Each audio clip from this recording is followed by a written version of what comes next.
Did you know? For centuries, Jewish communities flourished across Iranian lands.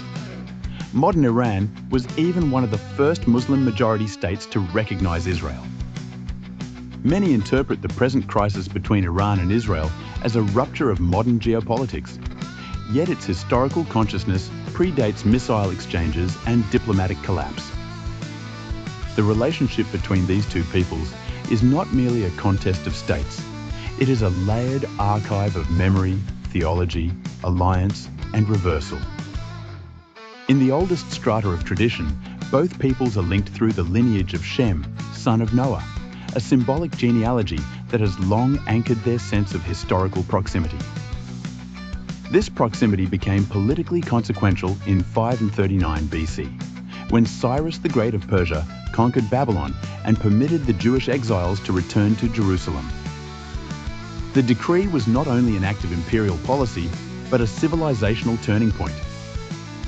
The returning captives could rebuild their temple, and Persian patronage helped transform an act of liberation into a durable political memory. In Jewish tradition, Cyrus appears as an anointed instrument of providence, a foreign ruler elevated into sacred history. For centuries afterward, Jewish communities flourished across Iranian lands, and Persian Jewry became one of the most enduring expressions of diasporic life. Even the intellectual architecture of Judaism bears traces of this geography, for scholars compiled the Babylonian Talmud in the broader Persian cultural sphere.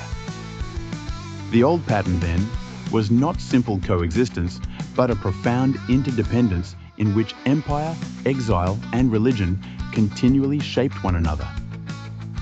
The 20th century briefly revived this older alignment.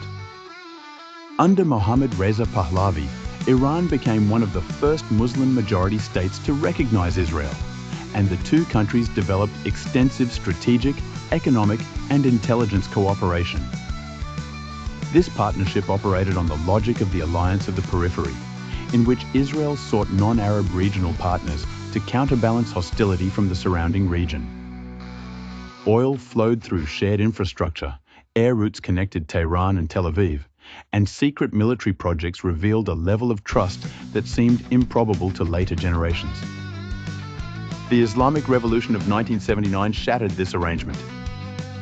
Ayatollah Khomeini recast Israel as a theological adversary, framing it as the little Satan and redefining the Palestinian cause as a central axis of revolutionary legitimacy. The seizure of the Israeli embassy symbolized not only a diplomatic break, but a total inversion of political language. From that point forward, the conflict hardened into a transnational struggle conducted through proxies, covert action, cyber sabotage, and targeted assassinations. Hezbollah, Hamas, and related networks became instruments of strategic encirclement, while Israel responded with a doctrine of persistent interdiction, seeking to delay rather than merely defeat Iranian power. As the confrontation intensified, both sides increasingly interpreted events through apocalyptic vocabularies. Some Iranian discourse imagines the destruction of Israel as a religious duty. Such narratives do not merely describe war, they ennoble it, making compromise appear as betrayal and escalation as destiny. The danger of the present era lies in this convergence of memory and absolutism. A regional rivalry has grown into a systemic threat with global consequences, particularly because the Strait of Hormuz gives Iran leverage over a major share of the world's oil supply. What began as an ancient relationship of asylum and patronage now risks becoming a permanent architecture of mutual destruction. The tragedy is not only that former allies became enemies, but that both sides inherited a history rich enough to sustain peace and are instead using it to justify catastrophe. The central question, therefore, is not whether war has occurred, but whether historical memory can still overcome theological and strategic fatalism. The age of Cyrus offered one answer: powers can conquer without annihilating, and enemies can become instruments of repair.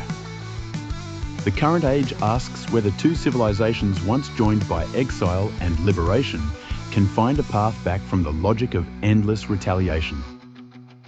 If you enjoyed this, Please like and subscribe.